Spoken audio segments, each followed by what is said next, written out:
Hi guys, so today I'm working on the second half of this piece, so I'll go ahead and have a link to the first part where I do a little bit of the sketching and the inking, but for this one, I was actually really excited about working on the coloring for this one. And I'm usually pretty excited about the progress from going from one step to the next in any of my pieces, but this one in particular, I was thinking that I was going to have a lot of fun with it, and that's because I knew that I wanted it to have really this candy colors for it, where since there are a couple of genies hanging out in a bottle, I thought that I could have a lot of fun with that and have different ways that I could really make it bright and colorful and magical and mystical feeling. So I was really looking forward to playing with color to make that mood come forward.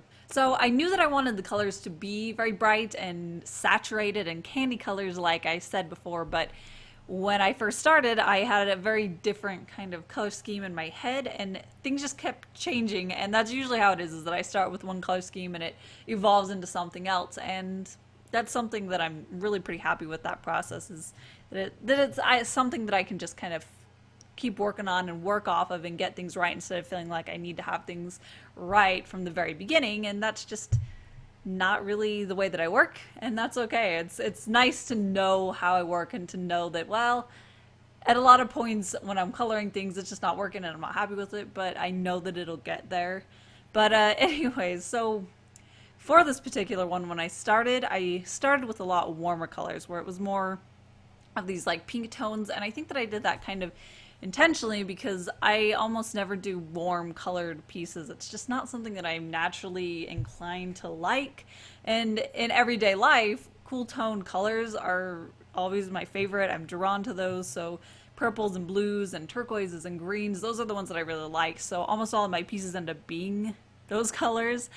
And so I think this one I kind of wanted to get away from that, but as I was working on it, different elements of the piece, I just ended up turning them cool toned, and then I'd turn another element, and then suddenly the whole piece was cool toned. And it was just kind of funny to rewatch that and realize that it was like this subconscious thing where everything just kind of shifted over to that. But I'm okay with that. Like I said, I do really like those colors, so I'm happy with how it looks. And one of the things that I ended up changing that I feel like really harmonized the colors together was I had these like gold details throughout because it just seemed really lush and magical, but I decided that I wanted to change it to silver so that it would have more cool tones like all the other colors. And once I did that, it just felt really harmonious and a lot more mystical, and it just had that mood that I wanted where the warm gold tones were standing out a little bit more than I necessarily wanted. So once I changed that, I felt that the colors were really working the way that I had in my head, and I was just really excited about that. So for these bottles that I drew that were a lot more in the background behind this kind of sheer fabric, I've mentioned this before, but it's something that I'm really trying to experiment with and figure out, and that's having elements within my pieces that are not line arted at all. And for these ones, I didn't have any shading either. It was just this flat shape. And I think that this one was pretty successful. I really like how it ended up looking.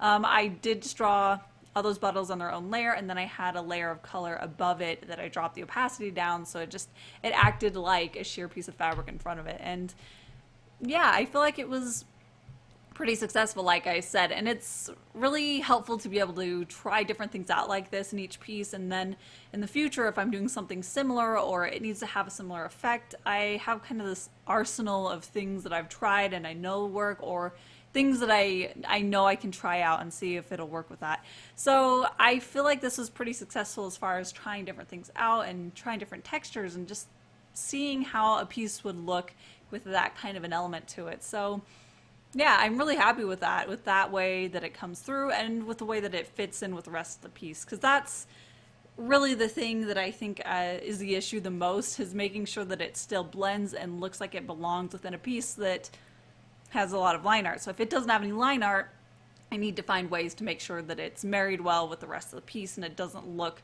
like the odd thing out.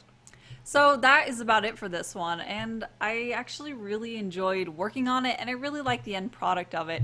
There was definitely a few things that I kind of fought with, and I talk about that a lot more in the first video for this one, but I did really love working on it, and I really like the mood and the feel that I was able to create with these colors. And yeah, I mean, I know that I learned a lot of things working on this, and that's really what I want most of all, is to be able to finish a piece and to feel like, yeah, I learned something from that. My next one can be better because of this one that I did.